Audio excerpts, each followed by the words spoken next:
Bismillahirrahmanirrahim. Assalamualaikum warahmatullahi wabarakatuh. Alhamdulillahirrabbilalamin. Wassalatu wassalamu ala asrofil anbiya'i wal mursalin Sayyidina wa maulana Muhammadin wa ala alihi wa sahbihi ajmain, amma ba'du. Kepada yang terhormat Ibu Yulia Rahmatika selaku dosen pengampu mata kuliah Psikologi Pendidikan, dan tak lupa teman-temanku yang berbahagia. Pertama-tama marilah kita panjatkan puji syukur kehadirat Allah Subhanahu wa taala yang mana telah melimpahkan rahmat, taufik, hidayah serta inayahnya sehingga kita dapat melakukan aktivitas dalam keadaan sehat walafiat. Kedua kalinya sholawat serta salam tetap tercurahkan kepada junjungan kita Nabi Agung, Nabi besar Nabi Muhammad Sallallahu Alaihi Wasallam. Dengan lantunan sholawat tadi, semoga kita dapat diakui sebagai umatnya di yaumul kiamah nanti. Amin, amin, ya rabbal alamin. Ketiga kalinya di sini sebagai kelompok 5, saya dan teman-teman saya akan menjelaskan materi terkait teori belajar kognitif. Yang pertama, saya yang bernama Rumiati dengan NIM 201190455. Di sini saya akan menjelaskan poin yang pertama, yaitu pengertian teori belajar kognitif. Secara bahasa, kognitif berasal dari bahasa Latin, yaitu cogitar, yang artinya berpikir. Dalam istilah, kognitif ini menjadi populer sebagai salah satu wilayah psikologi manusia atau suatu konsep umum yang mencangkup semua bentuk pengenalan yang meliputi setiap perilaku mental yang berhubungan dengan masalah pemahaman, memperhatikan, memberikan, menyangka, pertimbangan, pengolahan informasi, pemecahan masalah, kesengajaan, pertimbangan, penyangkaan, memperkirakan, berpikir, dan keyakinan. Sedangkan secara istilah dalam pendidikan kognitif adalah suatu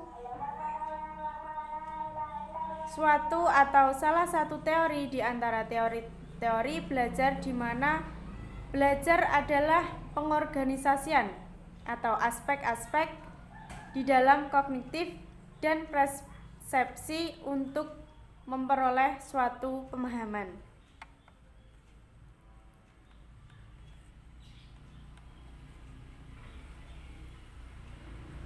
Tingkah laku seseorang ditentukan oleh persepsi dan pemahamannya tentang situasi yang berhubungan atau yang bertujuan, dan perubahan tingkah laku sangat dipengaruhi oleh proses belajar berpikir internal yang terjadi selama proses belajar. Teori belajar ini hadir dan muncul disebabkan para ahli psikologi sebelum puas dengan menjelaskan yang teori-teori terdahulu. Mereka berpendapat bahwa tingkah laku seseorang selalu didasarkan pada kognisi, yaitu suatu perbuatan yang mengetahui atau perbuatan pikir atau perbuatan pikiran terhadap situasi di mana tingkah laku itu terjadi.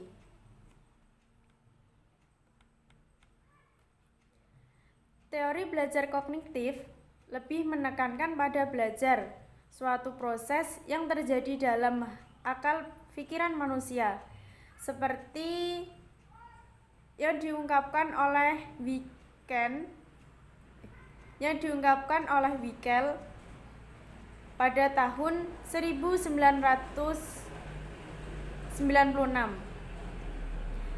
bahwa belajar adalah suatu aktivitas mental atau psikis yang berlangsung dalam interaksi aktif dengan aktif di dalam lingkungan yang menghasilkan suatu perubahan-perubahan dalam pengetahuan, pemahaman, keterampilan, dan nilai sikap.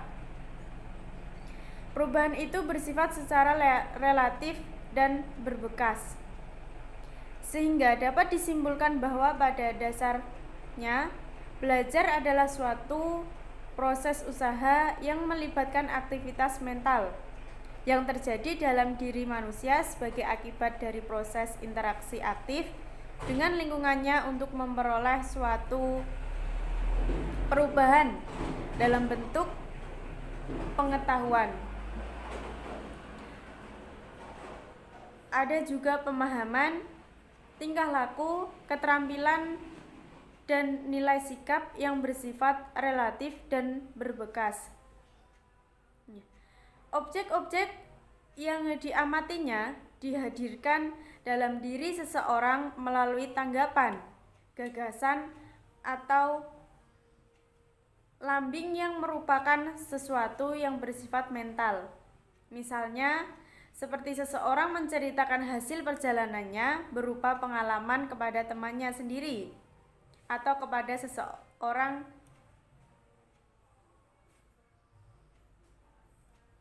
ketika dia menceritakan pengalamannya selama dalam perjalanan, dia tidak dapat menghadirkan objek-objek yang pernah dilihatnya selama dalam perjalanan itu.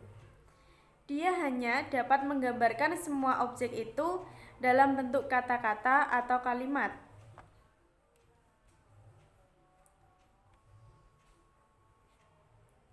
Nah, dari keterangan dan penjelasan di atas dapat disimpulkan bahwa kognitif adalah salah satu ranah dalam taksonomi pendidikan. Secara umum, kognitif diartikan potensi intelektual yang terdiri dari beberapa tahapan, yaitu pengetahuan atau knowledge, pemahaman atau comprehension, penerapan atau application, analisa atau analisis, sintesa atau sintesis, evaluasi atau evaluation. Kognitif berarti persoalan yang menyangkut kemampuan untuk mengembangkan kemampuan rasional atau di dalam pengembangan akal. Adapun juga menurut World kognitif adalah suatu proses aktif dan kreatif yang bertujuan pembangunan atau membangun struktur melalui pengalaman-pengalaman tersebut.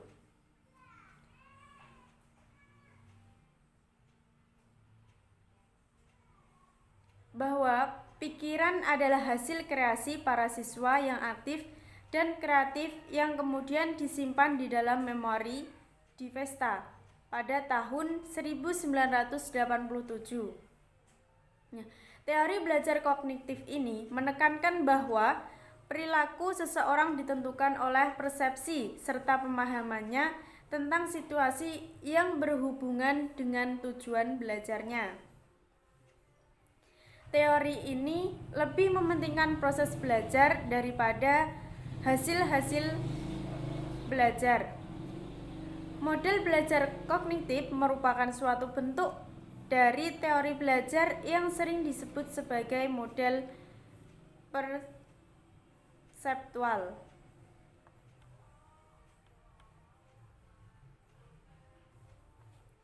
Belajar merupakan perubahan persepsi dan pemahaman yang tidak selalu dapat terlihat atau sebagai tingkah laku yang tampak.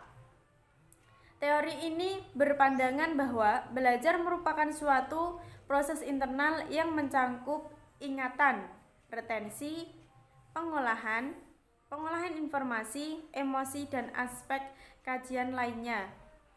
Belajar merupakan aktivitas yang melibatkan proses berpikirnya sangat kompleks. Atau Budi Ningsih pada tahun 2005, menurut pendekatan kognitif dalam kaitan teori pemrosesan informasi, unsur terpenting dalam proses belajar adalah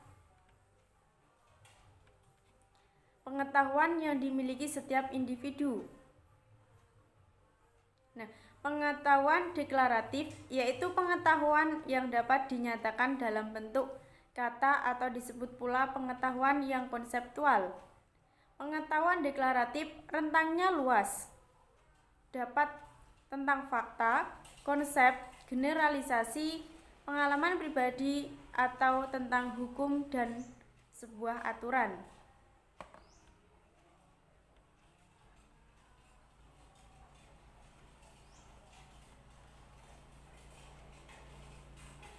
Model pengolahan informasi merupakan model dalam teori belajar yang menjelaskan kerja motorik manusia yang meliputi 3 macam sistem penyimpanan ingatan, yaitu yang pertama, memori sensorik atau suatu sistem mengingat stimuli secara cepat. Yang kedua, memori kerja, yaitu memori jangka pendek. Yang ketiga adalah memori jangka panjang yang berfungsi sebagai menyimpan informasi yang sangat besar dalam waktu yang lama. Saya Nalmun Al-Qadariyah akan melanjutkan presentasi dari teman saya. Poin selanjutnya yaitu tokoh dari belajar kognitif. Yang pertama adalah Jean Piaget. Menurut beliau, belajar kognitif adalah suatu proses genetik, di mana suatu proses yang didasarkan atas mekanisme biologi perkembangan saraf, di mana dengan bertambahnya umur seseorang maka perkembangan sarafnya akan meningkat dan proses berpikirnya akan meningkat juga. Kemudian John Piaget ini membagi tahap-tahap perkembangan ada 4. Yang pertama yaitu tahap sensorik, umur dari 0 sampai dengan 2 tahun. Yang kedua yaitu tahap preoperasional, yaitu dari umur 2 tahun sampai dengan umur 8 tahun. Yang ketiga yaitu tahap operasional konkret. Ini dari umur 8 sampai dengan 12 tahun. Yang keempat yaitu tahap operasional formal dari umur 12 sampai dengan 18 tahun. Implikasi dari teori perkembangan kognitif dalam pembelajaran menurut Jean Piaget itu yang pertama itu bahasa dan cara yang akan dimiliki oleh seseorang itu akan berbeda. Kemudian yang kedua yaitu anak-anak akan belajar lebih baik jika dihadapkan dengan lingkungan yang baik. Yang ketiga yaitu bahan yang dipelajari hendaknya yaitu sesuatu yang baru, tetapi sesuatu tersebut tidak asing dari pengalaman siswanya. Kemudian yang keempat yaitu memberikan peluang agar anak itu bisa belajar lebih sesuai dengan tahap perkembangannya, di mana seseorang itu kan mempunyai perkembangan yang berbeda-beda, dan di situ anak-anak akan bisa belajar dengan lebih baik. Yang kedua yaitu teori menurut Lev Vygotsky. Teori menurut Vygotsky itu terbagi menjadi 3. Yang pertama yaitu zone of proximal development, serangkaian tugas yang terlalu sulit yang dikuasai oleh seseorang dengan sendiri, akan tetapi kesulitan tersebut dapat diatasi dengan bantuan dari orang dewasa atau teman sebaya yang lebih mampu darinya yang bisa membantunya. Kemudian yang kedua yaitu scaffolding, yaitu membuat sebuah bantuan kepada seseorang selama tahap awal pembelajaran. Yang ketiga yaitu bahasa dan pikiran. Bahasa dan pikiran menurut tokoh John Vygotsky ini ada dua macam. Yang pertama yaitu private speech dan yang kedua inner speech. Yang ketiga yaitu menurut tokoh Robert Gardner. Menurut beliau, belajar kognitif itu dipengaruhi oleh pertumbuhan dan lingkungan. namun yang paling besar berpengaruh adalah dari lingkungan seseorang tersebut. Lingkungan tersebut meliputi lingkungan rumah, lingkungan geografis, sekolah, dan lingkungan sosialnya. Dimana jika lingkungan anak tersebut baik, maka proses pembelajarannya itu akan berlangsung dengan baik. Proses pemikiran pun juga menjadi lebih baik. Strategi yang digunakan oleh tokoh Robert Gagné ini ada strategi menghafal, strategi elaborasi, kemudian strategi pengaturan, strategi metakognitif, dan strategi afektif. Dalam pembelajaran Robert Gagné ini juga meliputi fase-fase belajar. Yang pertama ada fase motivasi, fase pengenalan, ada fase perolehan, fase relasi, fase pemanggilan, fase generalisasi, fase penampilan, dan fase umpan balik. Selanjutnya akan dilanjutkan oleh teman saya Nurul Alimatun. Sekian dan terima kasih. Di sini saya Nurul Alimatul Hargianti dengan nomor induk mahasiswa 201190439 akan meneruskan penjelasan tentang tokoh dari teori belajar kognitif. Selanjutnya, tokoh dari teori belajar kognitif adalah Jerome Bruner. Pemilik nama lengkap Jerome Seymour Bruner ini lahir pada tanggal 1 Oktober 1915 di New York. Lebih dari 45 tahun, Bruner telah menekuni psikologi kognitif sebagai suatu alternatif teori behavioristik dalam psikologi sejak pertengahan abad ke-20. Bruner telah memberikan banyak pandangan mengenai perkembangan kognitif manusia, seperti bagaimana manusia belajar atau memperoleh ilmu dan mentransfer ilmu. Bruner mengusung teori free discovery learning, di mana proses belajar akan lebih baik dan kreatif jika memberikan kesempatan kepada peserta didik untuk menemukan suatu aturan termasuk definisi dan teori melalui contoh-contoh yang menggambarkan aturan yang menjadi sumbernya. Kemudian Bruner juga berpendapat bahwa teori belajar bersifat deskriptif, sedangkan teori pembelajaran bersifat perspektif. Misalnya, teori belajar memprediksi berapa usia anak maksimum untuk belajar membaca, sedangkan pembelajaran menguraikan bagaimana cara-cara mengajarkan untuk membaca. Menurut Bruner, perkembangan kognitif terjadi melalui 3 tahap. Yang pertama yaitu tahap enaktif, yang kedua tahap ikonik, dan yang ketiga adalah tahap simbolik. Yang pertama yaitu tahap enaktif, di mana anak didik melakukan aktivitas-aktivitas dalam usaha memahami lingkungan sekitarnya melalui pengalaman langsung atau secara realitas seperti gigitan, sentuhan, pegangan, dan lain sebagainya. Yang kedua yaitu tahap ikonik, di mana anak didik melihat dunia melalui gambar-gambar atau visualisasi untuk memahami dunia sekitarnya atau memahami lingkungan sekitarnya. Yang ketiga adalah tahap simbolik, di mana anak didik mempunyai gagasan-gagasan abstrak yang dipengaruhi oleh bahasa, logika, dan komunikasi, serta dengan pertolongan sistem simbol. Dan yang terakhir, tokoh dari teori belajar kognitif adalah David Ausubel. Pemilik nama lengkap David Paul Ausubel ini lahir pada tanggal 25 Oktober 1918 dan dibesarkan di Brooklyn, New York, Amerika Serikat. Ausubel dipengaruhi oleh ajaran Jean Piaget, di mana mirip dengan ide-ide Piaget tentang skema konseptual. Ausubel menghubungkan ini dengan penjelasannya tentang bagaimana seorang peroleh pengetahuan.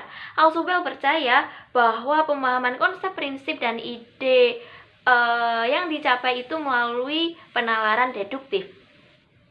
Teori belajar menurut Ausubel adalah belajar bermakna, di mana dalam membantu siswa untuk memahami, untuk menanamkan pengetahuan yang baru dari suatu materi, diperlukan suatu konsep-konsep awal yang sudah dimiliki oleh siswa yang berkaitan dengan konsep-konsep baru yang harus dipelajari, yang akan dipelajari.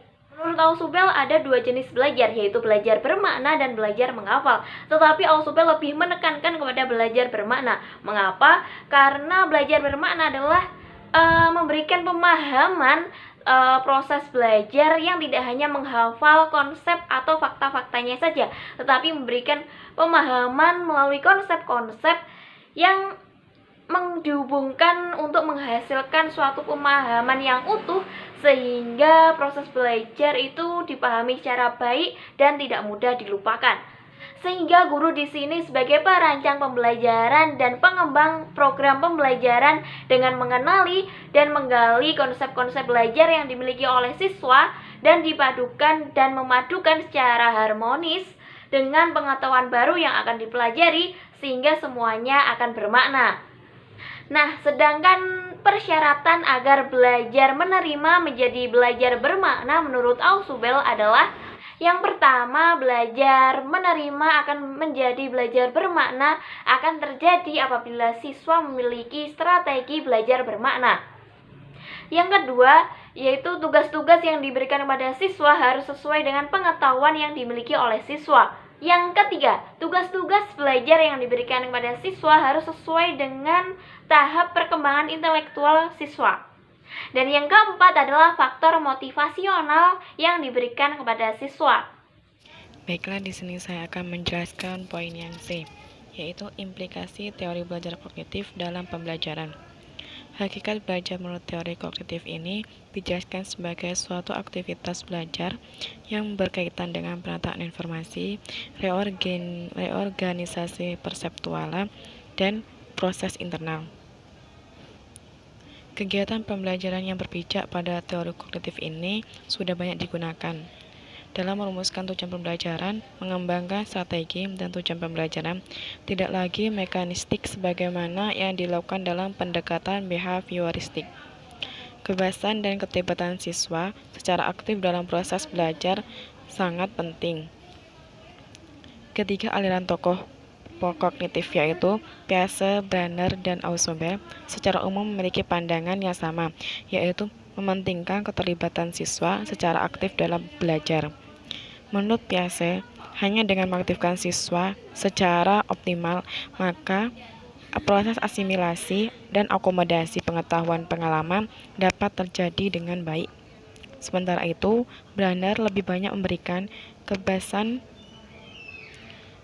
pada siswa untuk belajar melalui aktivitas menemukan.